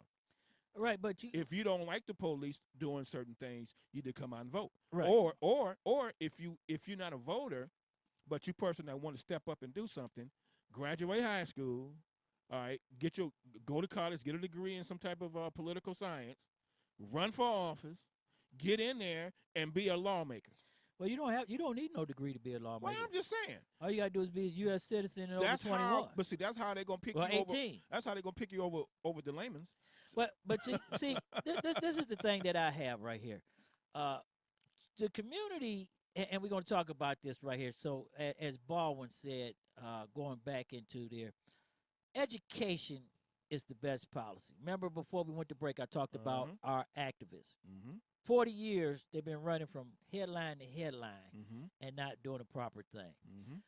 This is the problem that we have that is set up. The school to prison pipeline. Yeah. Okay, we allow our kids to be undereducated. Okay, that's our fault. Right. Okay, right. We're not taking control of our education. No, we're not. That's what we need to be taking. If we educate our kids, we don't have to worry about them voting because they will vote. Yeah. If we educate our kids, we don't have to worry about our communities being war zones because they have education. They will do the right thing. And we don't have to worry about living in slums. All this is done by design. With education comes better opportunity. But not only on that, it's by design because if you listen to what it's by design. How many times have I said that, Sean? If you listen to what Baldwin said before we just came back off a break, everybody. I said that so many times, so many shows. That's right, but you have to understand it's all by design. He said the books that our kids are reading, okay, the books that are given to them in school. Remember, if you listen to what he said earlier, he said that the African was told that they had no history and that they were savages. Okay? And that they got to follow the white man with long hair and blue eyes on the cross. Well, even that, when you take somebody's history and you take somebody's past and put your own to it, then what you expect? And if we don't break that cycle, see, this is the problem with our politicians, and I'm talking about the politician that's in office. Okay, whether somebody vote for you or not, or whether our young millennials come out and vote, you have a responsibility to the people that put you in office, and you have a responsibility to the community you serve. Okay, so there's no excuse for Frank Jackson putting all the money downtown and putting no money in the neighborhood. It's no excuse, but he's doing what the people that voted him in want him to do. He can't do. Simple as that. I didn't want him in. I didn't vote for him. But that's because I knew that's what he was going to do. But that's like saying Trump. That's like saying Trump doing what he's doing. I knew that's what he was going to do. That's what he's been doing for the last 12 fucking years. That's what he's been doing. Taking care of the West Side and downtown. He don't care about us. But he's supposed to take care of everybody. He ain't taking care of everybody. That's why I didn't vote for him. He has to be the mayor for everybody. And then you look at this. And he's still spending money downtown. He ain't spent nothing. What's new around here? Nothing. Okay, there you go. But if you look at what Baldwin said earlier too, Jay, and I can show you down there by Edgewater and you about to say Edgewater? Man, you see how beautiful they done hooked up that area, lake. But that's the metro parks. That's not your city. No. I'm talking about that community down Detroit, past West 28th, going down. Right. Oh, you talking about there? All that new community, all that roads and everything, beautiful, building up homes for white people, because that's all gonna be the fool to get up in there. But cut it out, son. Downtown is off the chain, man. Wait a minute, you not an activist. I'm upset. Wait a minute, you not an activist. Because I'm upset because I can't afford to live there. That's what I'm mad. But Jay, if you go back to what Baldwin said, and I don't think any one of y'all picked it up, and this was back in 1960 when he said 40 years. 1968. He said there would be a black president. You see how back then they were predicting the future and pushing people. That's what we losing. That's what we lost. That's where we missing because it right we too busy shooting and killing each other. That's what the problem Well, is. that's by design too, Saxman. That's exactly But what's see, going you on. have to understand this. If we just had 2 shootings yesterday. But if law enforcement, that's what the non-thinkers are doing. See, right. See, and that's the majority. No, that's not the majority. That's not the majority. I mean, nobody here is shooting. Right. I ain't shooting and killing but, nobody. But Saxman, you have to understand this too. If the mayor wouldn't have cut the police force by 50%, you wouldn't have a problem. I'm not talking about it wasn't Frank Jackson, okay? But it was okay, Campbell. You want to go back to Campbell. Okay. So but see, wait. Jackson had 12 years to bring him back. You can't bring it back. Bring that money back. Gentlemen, in the this city. is part of the problem. Y'all keep looking behind y'all. Y'all keep talking about the past. We moving forward. I'm moving forward. I don't know about y'all. We're going to move forward, too. Now, remember I told you about you crying the blues about the police, and I said they're going to come back and bite you in the butt. They passing laws, buddy, out here that's going to make you cry even more. About But they took it on both sides, though, Saxman. Well, yeah, it's going to hurt both ends. But you have to look at this also, Saxman. The only reason they passing laws that strengthen law enforcement, okay, is because of the police unions and the pro-police people are stronger in voters. Yeah. Okay. But on the second token of this, guess what? they may be passing that laws to put stricter penalties on people who fight with the police or do this. But guess what? On the backside, this is where the police fail at, because you know why? As they passing those stricter laws, now they open up the doors to hold officers more accountable. That's true. That's true. true. So when an officer shoots an unarmed person or something come down, now they make it easier. It's a balance. About time. You know, the SB laws, I mean, the SBs and that's the Senate bills and the House bill, HBs, it's even across the board. I read them all, but not all of them. I read about half of them because I got sleepy. But it's about time. I got sleepy. But I was reading, and you try to read them all in one day? Yeah, man. You gotta spread them But out a little say, bit. You know, I was hey, I was anxious, man. I wanted to know all this. Next week we're gonna get an activist in here and we're gonna talk about that. Yeah, we gotta talk about it because it's deep, man. We're gonna throw the mic over to Tone the Stone Go so ahead, we can get Tone. some of his technology. Go ahead, Tone. Tell us something good. Take it. Damn, I had a cold one-liner for y'all too. I was gonna make the transition from what y'all talking about before into the technology, but it kind of slipped my mind. I was getting aggravated with Sax looking at me over the top of his glasses like Bernard from Westworld. I was aiming at you, man. I was aiming at you. But what up? Stop the Madness. Keep it 100. All the listeners out there, you know, it's time once again for 5 minutes of tech with Tone. And I'm just going to jump right into it. So nowadays, you know, with the evolution of this technology that we have at our hands, everybody's got the smartphones in our homes. We have, what are they called? Artificial intelligence. We have artificial intelligent assistants like the Google Home and Alexa. On the phones, we have Siri and we have Cortana and Google Assistant and all that. So I just wanted to bring to attention a couple of things to our listeners and to the people here in the studio and our panel. If y'all didn't know, let me see. I was kind of browsing while we were sitting here talking. But so one thing in particular, okay, so there was in Portland. There was a couple in Portland a few weeks ago who their Alexa they were having a personal, private conversation. I think it was a husband and wife in their home, and they had one of those. They had an Alexa, one of those home assistants. Is that the one you tell us to you call out and tell her to do something? Yeah, that's what I'm talking about. Okay. So they had the one that they you had. know I'm old. You got to bring me up to speed, okay? I'm still trying to figure out Siri. Same thing, but Siri's just on your phone or on your. Okay. Siri's just go on ahead. your phone. I got you. So this couple had Alexa. This is Amazon's version. You know, it's like the little speaker. You know, but you can talk to us like your personal digital assistant. You can have it call people for you. You can have it make grocery lists. You can have it play music, whatever. So this couple was having a conversation in their home, and you know, it's supposed to be keywords to activate these things. Like you say, "Hey Google" or Alexa or whatever, "Hey Cortana," whichever one you're using.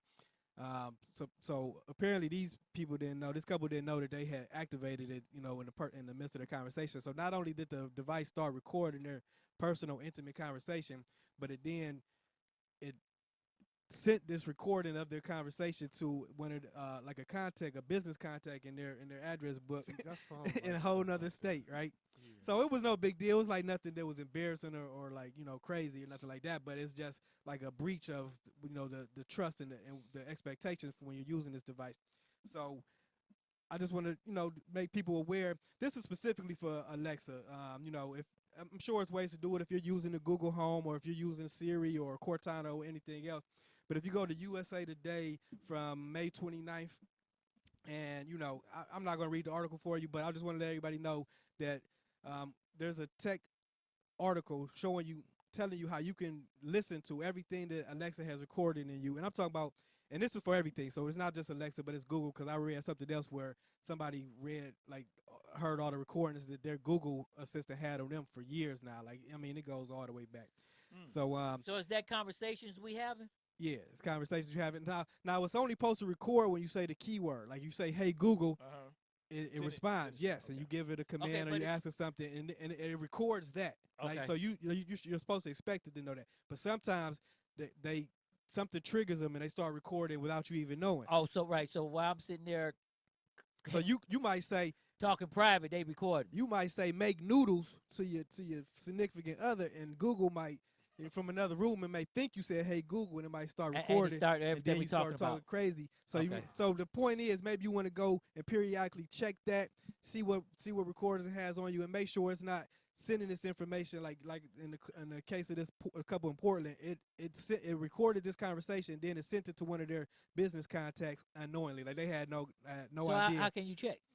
Well, you're gonna have to go and read the USA Today article. Well, can we can you post it up on the STMK Radio 100 Facebook? I definitely can, but just really quick, like you should go read it anyway. But you don't just go to your settings, and then in your settings you just go to your I think it's gonna say your. And maybe it's on your history.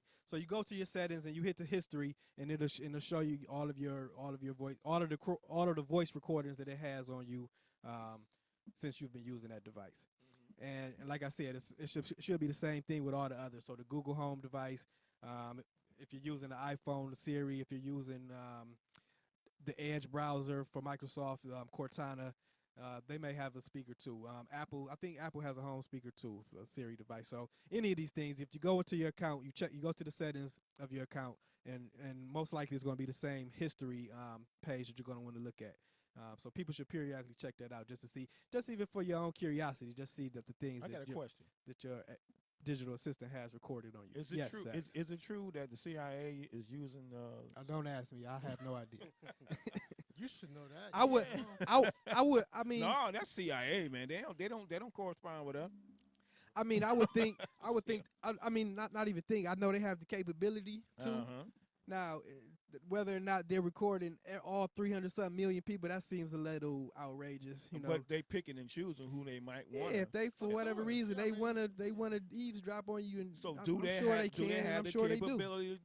Of course they do. Okay, through Siri and through Hey Google. Well, no, these are personal companies. These are privately owned companies, so these aren't. But government. they can do it through Siri. Can the CIA do it? Yeah, I'm sure they can. Okay. Yeah, I'm sure they can hack into your devices. Yeah. Okay. Yeah, but I mean, they're not doing it like at the they're not doing it on behalf of Facebook or Google or Apple or nothing like that. You know. Well, you know they was talking about that with the smart TVs, because you can see us live on Plink TV also, and they was talking about it. But you know what, Tone, thank you for that. But we're gonna open up the phone lines right now.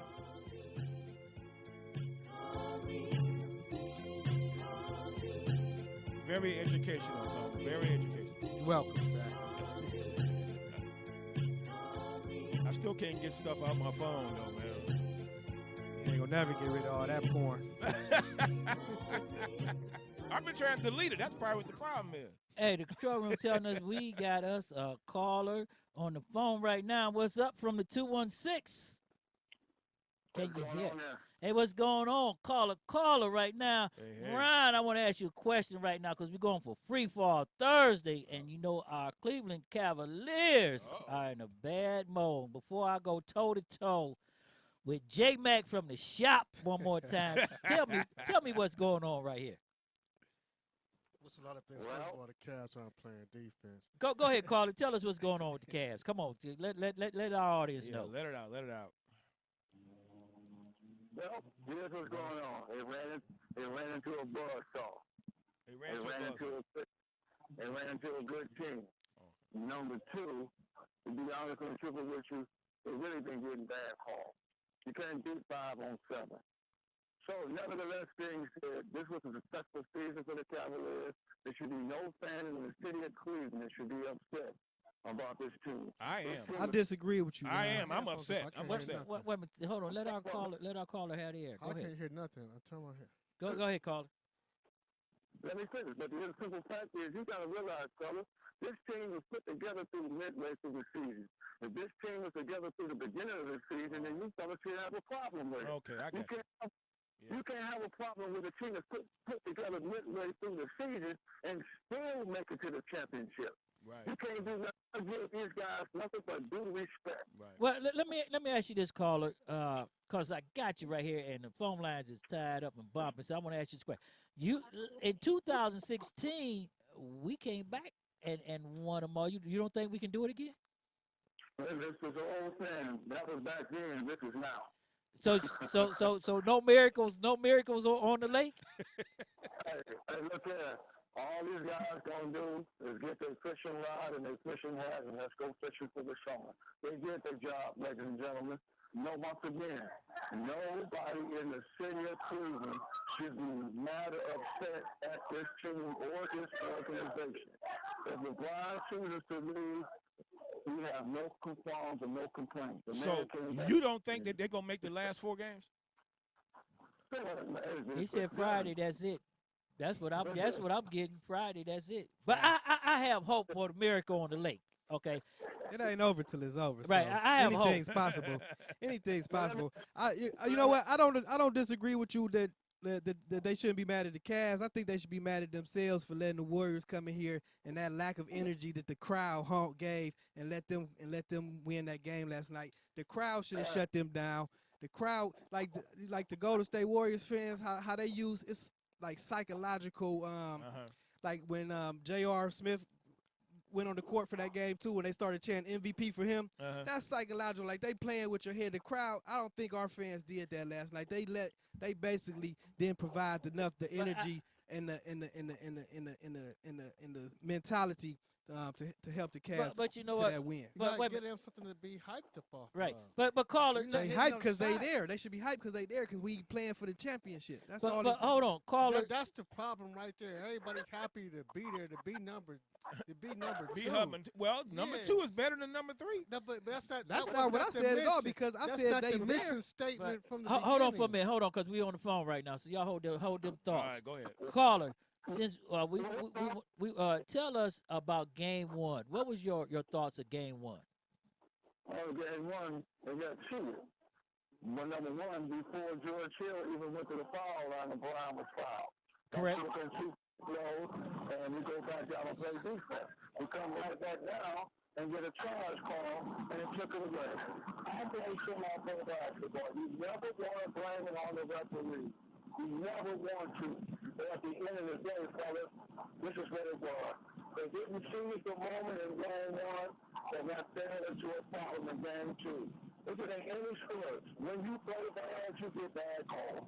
Yeah. Right. I agree with that. And caller, hey, we'd like to thank you for joining us. I think your phone breaking off on us and you broke away from us. Hey, we thank you for being with us right there, Ron from the 216. But I want to say this, J Max, pull up to your mic a little bit because the control room said. Now, he don't want to talk about this. He don't want to talk about this. No. Now, I understand what you're talking about, Jay. They haven't been hitting no shots. I understand what you're talking about. They missing a lot of their jump shots. Yeah, but wait a minute, Saxman. I understand what you're talking about when you say everybody's cheering number 2. But see, this is the problem that I have right here. And this is my thought of the series. And then we're going to go around the board. Okay? But my thought of the series is this. In Game 1, the Cavaliers came out and punched the Warriors. I mean, they played good Game 1. But this is the problem right here. Okay, the referees was doing 2 things, and I went back and looked at the whole thing because when I was going to talk to J Mac after the debate, I had to make sure that I was doing my thing. And the refs was doing 2 things: smoking marijuana and what else? They were calling drinking. Wait a minute, Saxman. They wasn't calling hard fouls on one end, and they let Green poke LeBron in the eye. Okay, but on the other end, was his eye still red when we saw the day? Right. We're not about to. We still had a chance. Wait a minute. Hold on, J Mac. Let me put this out there. Especially Game 2. And Saxman, you hold on, because let me put this out there, okay? Go ahead. Because this is the critique of the thing. Regardless what they had, but this is the critique, and this is what the caller said earlier about the refs, okay? And this is where I'm going to.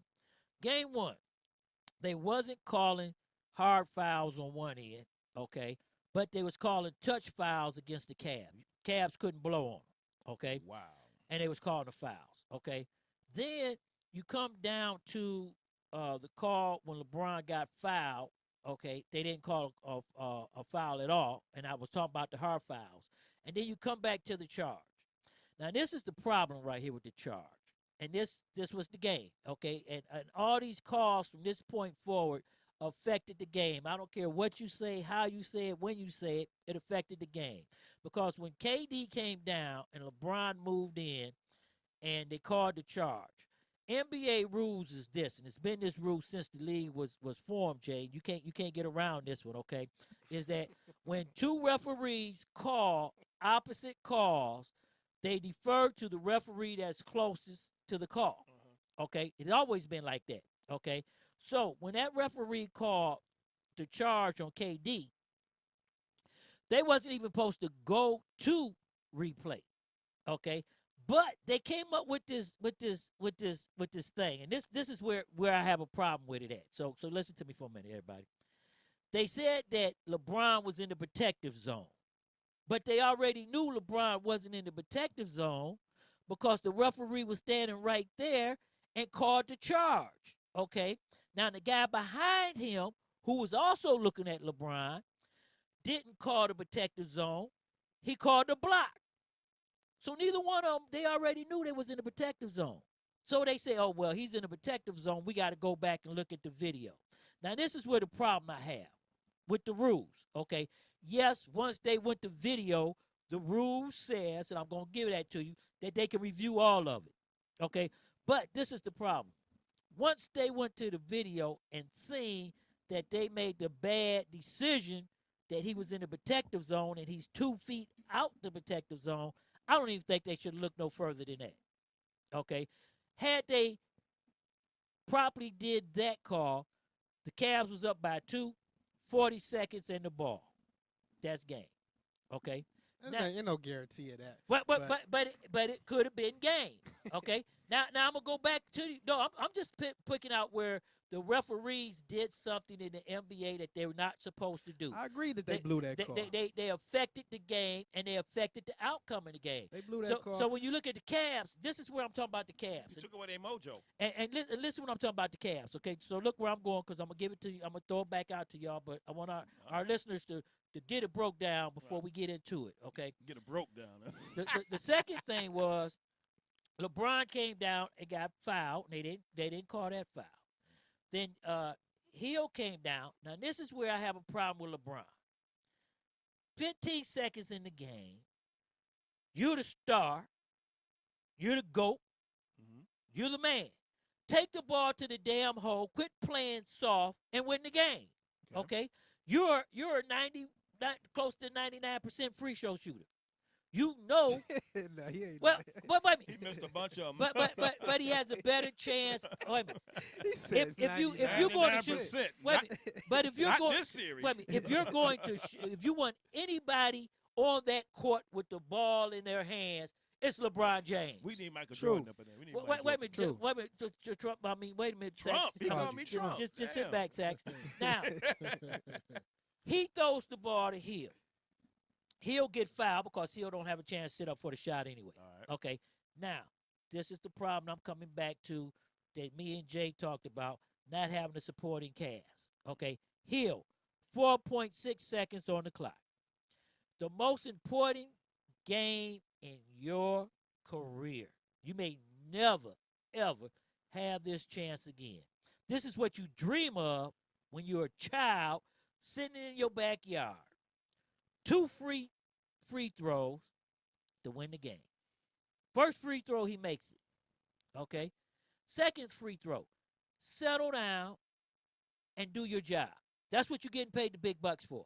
Okay? Now, he missed that free throw. This is where I come back with the refs again, and there's no question about this because even the NBA had to come back and say this. When he missed the free throw, Golden State made a lane violation. They was clearly in the lane. NBA rules state, I don't care what it is, you have to make that call.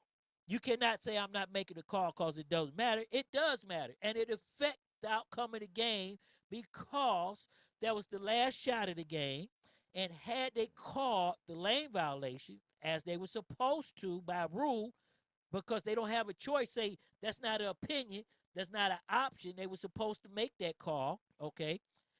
Hill would have had a second shot. Now, are we talking game one? Game one. Yeah. That's all we in. Game one. That's a lot in game one. Okay, all we is in game one. Jesus Now, Christ. let's go. But he said that's because that's what took right. That knocked the life. That sucked the life Wait, out of wait, him. so, They got robbed. So wait a minute. Break it back so the audience can understand, Saxman. Man. Don't cut it off because we want the audience to understand before we get into our heated discussion because I'm going to send it down. Okay. Now, with those 4 or 5 factors right there, the NBA had already affected the game and the series, okay? Because at that point, LeBron scored, 51? Okay. Then you go into the situation right here. Basketball 101. The coach, he need to be fired. I'm going to say this. If they lose tomorrow, they need to fire the coach. Ty Lue. They need to fire him, okay? Because this is the problem. You got a timeout. Okay? Anybody in the arena can call a timeout. Okay? J.R. Smith, when he grabbed the rebound and took control of the rebound, the coach should have been calling a timeout.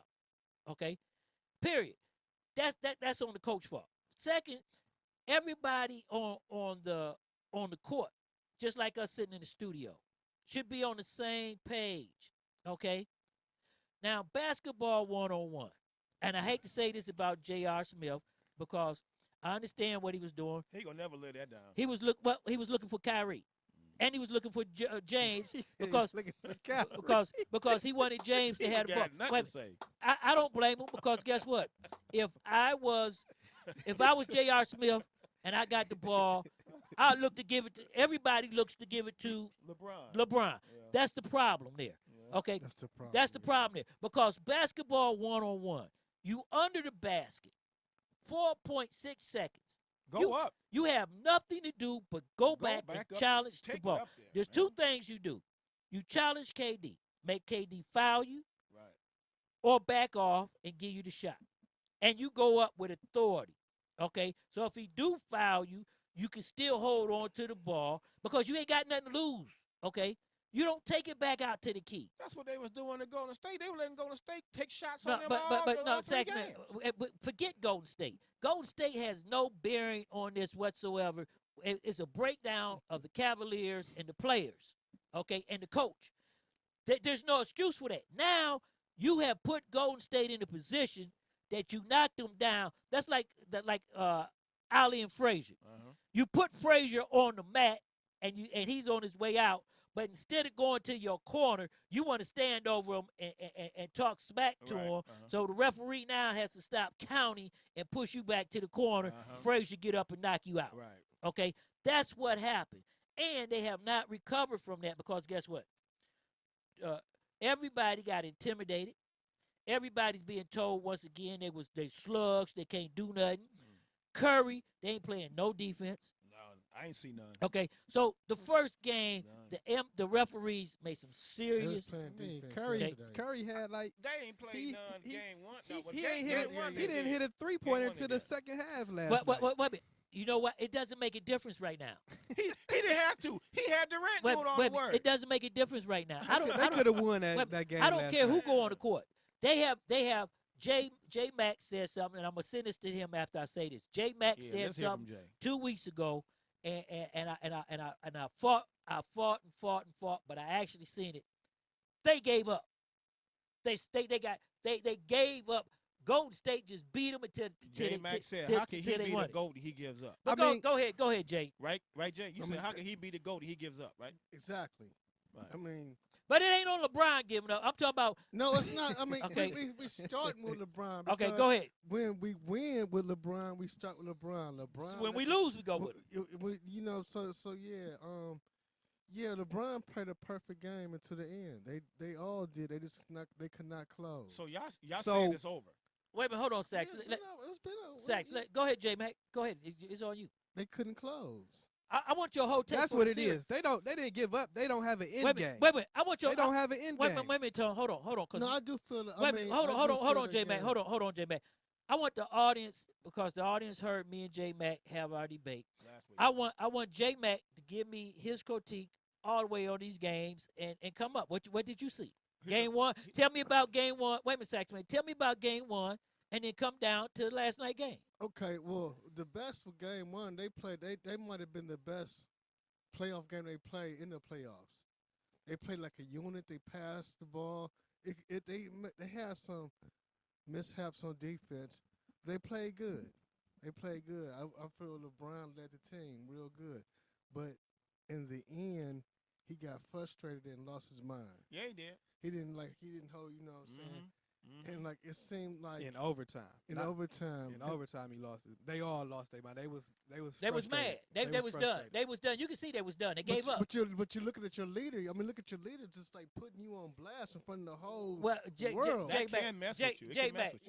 J-Mac, I agree LeBron was wrong for that, but you have to understand this too. Everybody's human. I just scored 51 points. And y'all just gave the game away. This ain't your rookie year. You've been in the league for 15 years. I understand that, Jay, but everybody gets frustrated. Oh, no. He's not perfect. Right, everybody gets frustrated. And that's my whole point if we go back to the GOAT situation.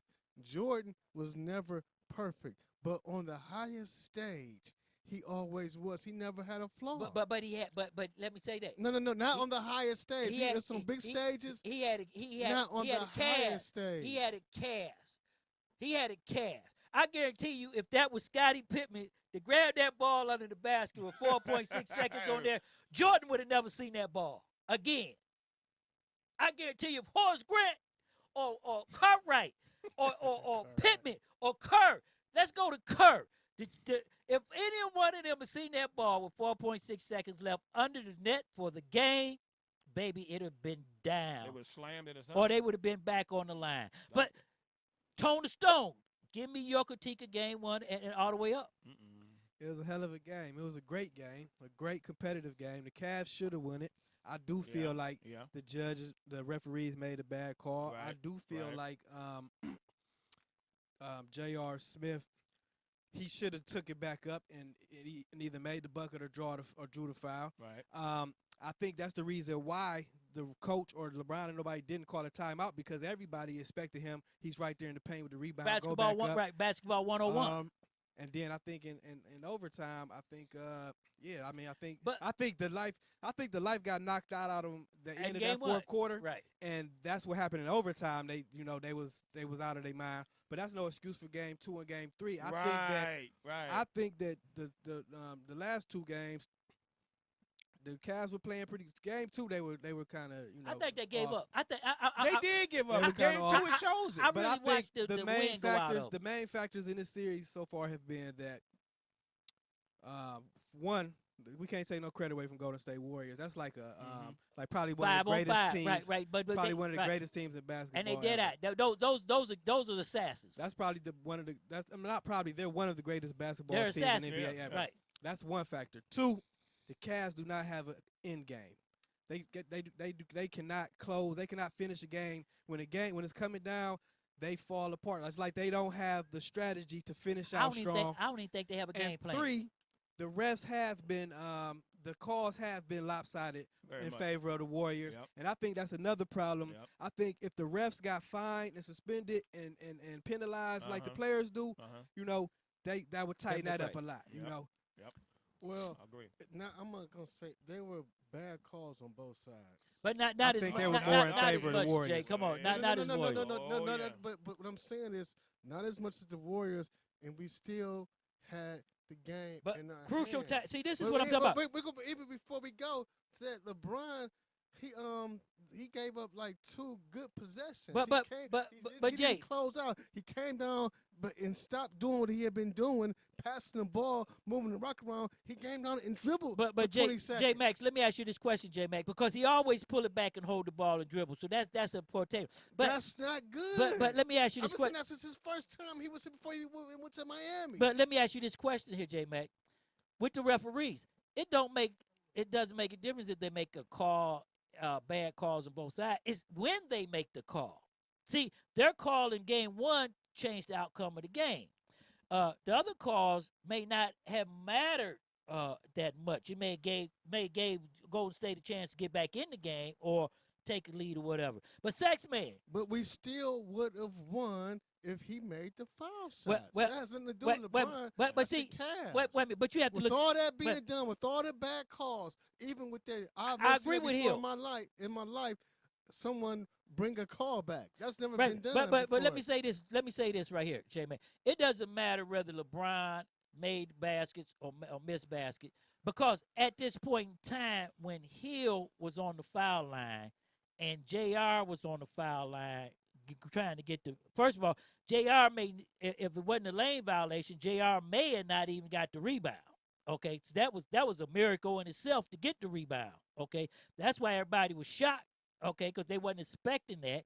But it comes back to no matter who missed the shot, no matter about the charge, no matter about the referees, no matter about anything, when Hill went to that line, only two things mattered. This is for the game to tie it up and the win. Anything else is secondary.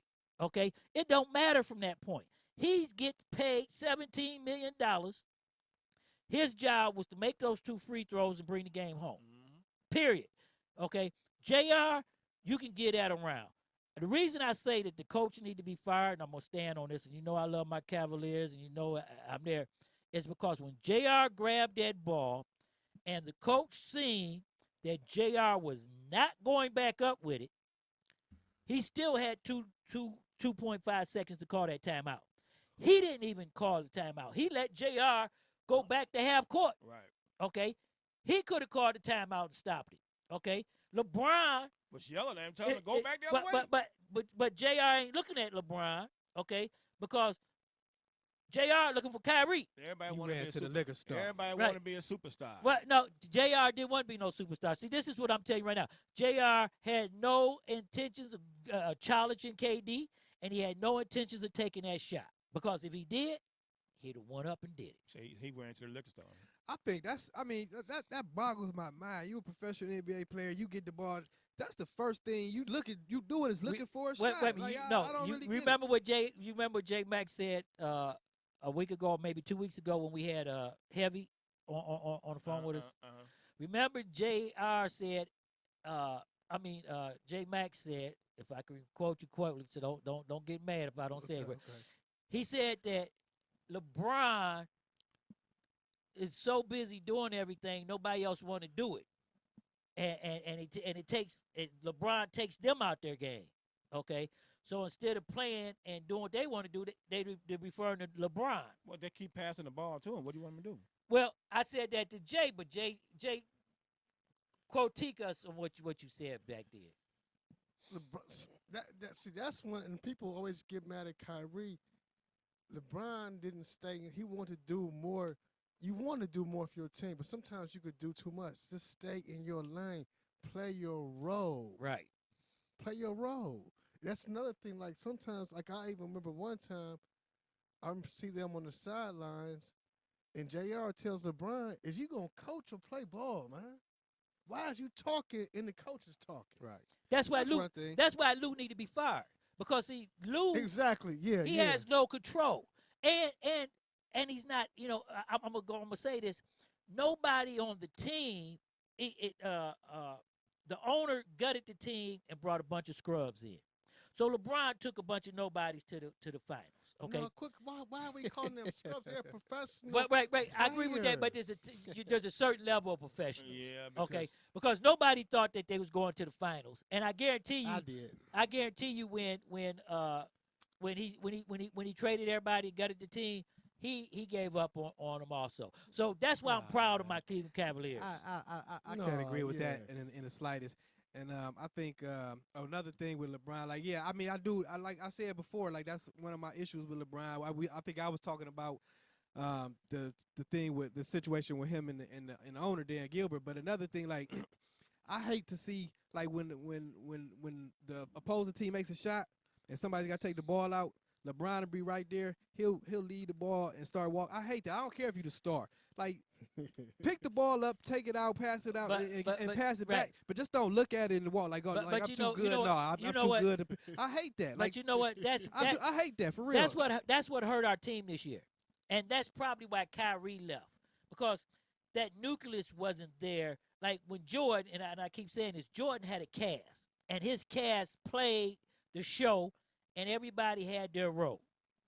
And everybody knew everybody was starved. Everybody knew Jordan was the man, but everybody knew that they couldn't do what they wanted to do without Jordan. Okay, so they knew let Jordan do his thing. We're gonna be the supporting cast.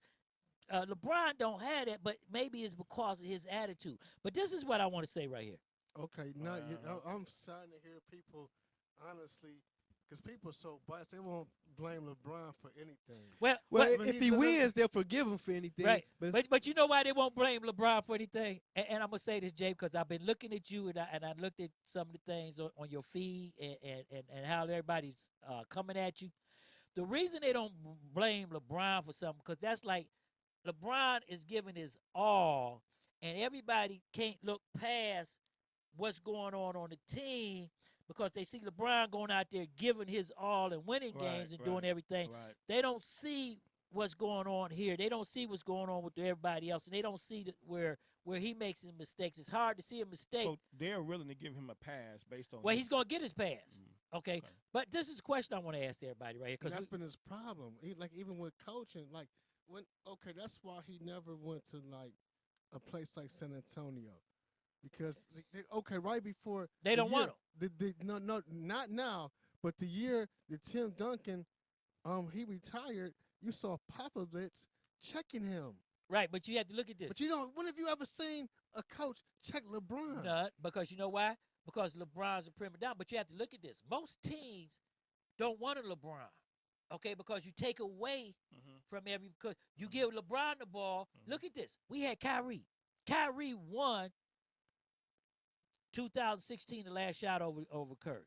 Okay, he got treated like shit. Okay, that's why he left. No, that's not why he left. Yes, he did. I wouldn't put it that hard. The fans. That's what people, Cleveland fans are upset. Like, how can you leave our king? How can you leave our king? That's why he left. It must. But first of all, there's a lot of other people do not want to play with LeBron. I understand that. But it says something about like, look at me. But you have to look at this, Jay. You have to look at this, Jay. Let me ask you this question. I don't see that in him. Well, you have to look at this. I don't see that in his character at all. Right, because you have to look at this. They had a championship team. Okay. They had to gut the championship team. So there was a problem with superstars playing with superstars. We had Wade. We built this team. The Cavs built the team especially for Golden State. Okay? But then they gut the team before we get to where we're going. So that means there was a problem. Okay? And that means the problem was so bad that they couldn't even win with them, so they gutted it. But well, the problem is that they're not running any players. They're playing either with LeBron. Well, that's the coach's fault. That's not LeBron's fault. That's the coach. That's why I said the coach needs to be fired. And they're catering to LeBron. It's like, come on, man. But that's the coach. That's the coach's fault. But I want to ask this question right here, Tony Stone, because we ain't got that much time coming down, and I want to take it to this one. You know, y'all been ignoring me now for about a half hour. Because you don't know nothing about basketball. Well, Saxman, I'm gonna come to you first. No, that's it. Okay, well, I'm gonna come to you first, Saxman. What you see happening Friday night, and tell me right here. Friday night, there's 2 questions for Free For All Thursday that we're going to come around the thing and ask everybody. You got 2 minutes, Saxman, and this is what I want to know. What you see happening Friday night, and if you think the Cavs can come back, and do you think LeBron's going to leave or retire or stay with the Cavs? My stomach growling right now, man. I'm hungry. What I see Friday, I see them taking Game 4. Who? The Cavs. Okay, wait, but give us 2 minutes. Hold because they listening to us right now, and they hearing us bashing them, so they tired of the bashing. But they been getting bashed J-Man, hold on. Y'all back off for a minute. That's going to wake them up. Y'all back off for a minute. Go ahead, Saxman. That's going to wake them up, and they're going to take because they cannot get swept at home in Cleveland. Come on. Cavs is not. They will not let. No one will let them live that shit. Okay, down. go to question 2 and 3. Okay, question. What was question 2? Do you think LeBron is going to leave Cleveland, or is he going to retire, or is he going to stay? He's not going to leave Cleveland. I think he's going to stay in Cleveland, give us another year, and then try one more time. If we don't be successful in 2019, then he's going to retire. I don't think he's going to leave. I think after that, he's going to be done. Okay, now, J-Mac, same question to you. Where do you see Cleveland Friday night? And do you think LeBron's going to leave and go to another team, or is he going to retire, or is he going to stay in Cleveland? I think he'll stay in Cleveland. But come to the mic. I think he'll stay in Cleveland. But that right there just shows his leadership. Your team should have faith in you. That's one reason Kyrie didn't want to say. You keep talking about you're the leader, but you won't even sign. You won't even commit to this team. We don't know what you're going to do. Right. We don't even know what you're going to do. Okay, so you know what I'm saying? You're the leader, but you're not even like letting us know. You have left before and done this. So this team, Dan Gilbert is giving this team away for you to build around you. We're building this to accommodate you, but you're not even letting us know whether you're going to stay or not. Okay, so tell me what you see Friday night and where we going. I don't see us going nowhere. I see us You think this is it? We're going to get swept? Yeah. Tony Stone? I see them winning Friday night. They better win Friday night, or I'm going to let the air out LeBron's Kia Sedona. Or Kia Optima, whatever it is. Kia Optima. Yeah, I mean, they got to win. They got to win. It's win or go home. You know, I saw them winning 2 of these 3 games. I did too. So, I mean, you know, it is what it is. Like I said, it ain't over till it's over. It's the first team to win 4, and it's possible for them to win 4. It's like the greatest. It's gonna be the biggest challenge in the world, but it's still possible. It ain't over till it's over. Golden State making history. So wait a minute, Saxman. So Tony Stone, tell us what you see in the future of Cleveland's franchise. I don't know if he's gonna leave or not. I've always said that he's not gonna leave again, and I think if he did leave, like that would be like such a blemish on his career. Like after all his accomplishments, all the feats he's accomplished, and his legacy, that's gonna be a real blemish for him to keep bouncing around like this. Who's gonna take him? I don't know. Anybody would probably take him. Let me say this right here. This is the take that I have on this right here. I'm hopeful because I didn't seen the Cavs do it. So, and I believe in miracles on the lake. I believe the Cavs going to win tomorrow night, and I believe they might win the next 4 games. Because we have already done it with Golden State.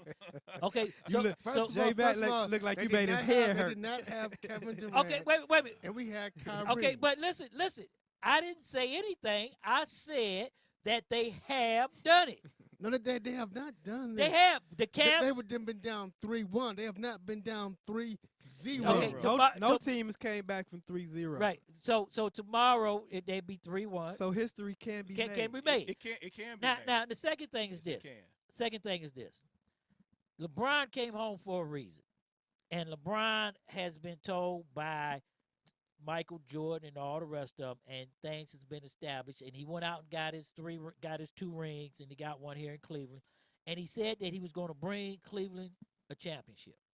So he did his job. That was his goal, and he did it. So right at this point right now, I don't see LeBron going to another team.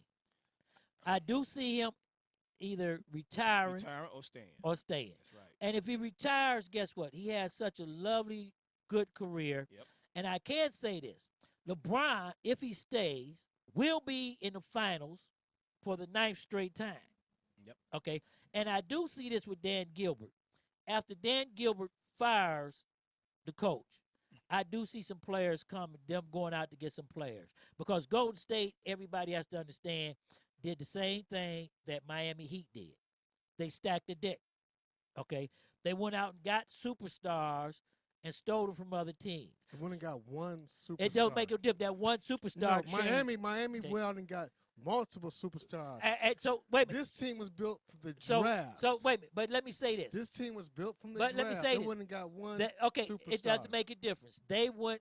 That's not what Miami did. But wait a minute. I understand that. And Pat Riley started this, and I said this the last game, that there's no parity. And now, so this is what Dan Gilbert has to do. Okay, and I'm gonna say this right now, and all the Cleveland fans, they're gonna have to go get Paul George, go get those superstars that's leaving, pay the money, pay the $100 million, okay, just like Golden State did, okay, and stack the deck because we will be in the 9th straight finals next year against Golden State again. And even further than that, like those stars, I don't know. You said Paul George. I don't I'm know just- that. I'm I just don't know saying- that he's going to I'm be just saying the available. stars. But like guys who went to teams like what team is that with George and Carmelo like Oklahoma, they gotta Oklahoma go. and Russell Westbrook. They gotta go. Like, they gotta go. That's break it up. Like why? Like I mean, you take a page out of the Golden State Warriors books. Those guys are always willing to take a pay cut. And Kevin Durant already committed today. I mean, I read today that he said he's committed to Right, sign. because you know what? He's going to opt out and sign again with the Warriors. Like anybody with the right mind who knows what the competition that They this want a team ring. brings, They want the ring. They should be looking to go play with LeBron in Cleveland. Right. You know, like so. I mean, I don't know what they were thinking, like how all the moves were made when those guys ended up there. I thought that was a super team, to tell you the truth, the Oklahoma Thunder, but. I don't know who's going to be available, but they got to gut that team. any superstar talent that's going to be available, they should be looking to come and play with LeBron because that's the only team that's going to stand a chance against these Warriors as they stand right now. Right, and you can't beat Durant by yourself. No, well, Durant ain't about Durant. It's about the team. Man, he got what 43 points by himself. Seven no, games. let me tell you this: the We Rockets. couldn't even get No, one game. but the Rockets had. There's three things you have to understand. I'm talking about the East. Right. The Rockets probably would have beat the Cavs if they would have came. You have to understand the West. The West is tough. Okay, but we're gonna hold it right there for a minute, everybody, because you know what? It's almost that time. But Tone the Stone and everybody, you know, I'll be remiss for our listeners and everything. Again, we want to remind everybody, and we want to remember our VP and CEO of Kickbac Entertainment, Paulette Marie Howard.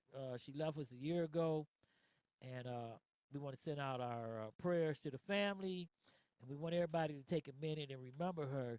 And we're going to say, go Cavs, but everybody just hold on for a minute. Fan base is big, I can't lose. Sugar bow down, I'm the next to rule, but I'ma stay on the cool, remain on the under, cause like Andre 3000, your boy's ice cold. Ain't no limit to the gimmicks and ways to make money. No limit to the just to act funny when you get that cake, cause you spit that way. They may love you tomorrow when they hate you today, but yo, that's the way the story goes, so I was told. Following the ramble down the yellow brick road, people leave at the end, ain't no pie to go. Just some platinum beats from the Cleveland streets. From Studio 51 in Cleveland, Ohio, C-Town 216, The Land. I want everybody tomorrow to get up, get down to the queue. We got to defend the land, and we can win this if you have faith. Don't listen to J. Mack. The GOAT, LeBron James, will bring it home to us, and we're not going to give it up until the last shot is sang. Out of Studio 51, Tone the Stone, what you got to say before we walk away? Go Cavs. History can be made. I want to say, first of all, I want to reiterate and emphasize the love and you know, our thoughts are always with our CEO and VP as she watches down on us from above and make sure that we do our thing when we come in the studio. Thanks everybody for listening. Keep coming back because we're gonna keep bringing it to you. Stop the madness. J. Mack from the shop. Jay, you know what? I know you're not a LeBron hater, but boy, you make it hard on a brother. We might have to come bring some pitchforks to your house. What you gonna say before we go? She's able to hold up to all criticism. You're the GOAT. Go You're ahead. the GOAT. You know what I'm saying? I mean, it's because people hold them to such high expectations. I'm gonna chip at that. I'm gonna hold you to the same high expectations too. So when you don't do things, especially on this higher stage, I can understand you went through the regular season, the playoffs, but you're at the highest stage now. You should not be letting your slip slow. That was J. Mack from the shop with the gossip. We're going to have to go up there all hot hands on these 200. I want everybody with their cab gear on to walk in hot hands and let J. Mack know we coming. Our man from the beat, Saxman. And all of y'all wear number 23 and have LeBron's name on the shirt. When y'all go in there and mess with him. Listen, they gonna take game 4 Friday. We're gonna go. I don't think we're gonna lose them all, but I think we're gonna take the next 2 games. That's what I think. Plus, sweetheart, you at home right now? I'm hungry. I know you're watching. Have some food ready for me when I get home. Right there. Let me say this right here. Everybody on Stop the Mountain, we'd like to thank you for joining us another Thursday night hey, everybody, the Cavs can take this. Keep your faith. LeBron will bring it home. I see us winning all 4 games and really making history. I don't care what nobody say. Right. We're going to do it. This is Believe Land. Right. I'm your host, Shawn L. Until next Thursday, peace, love, and happiness.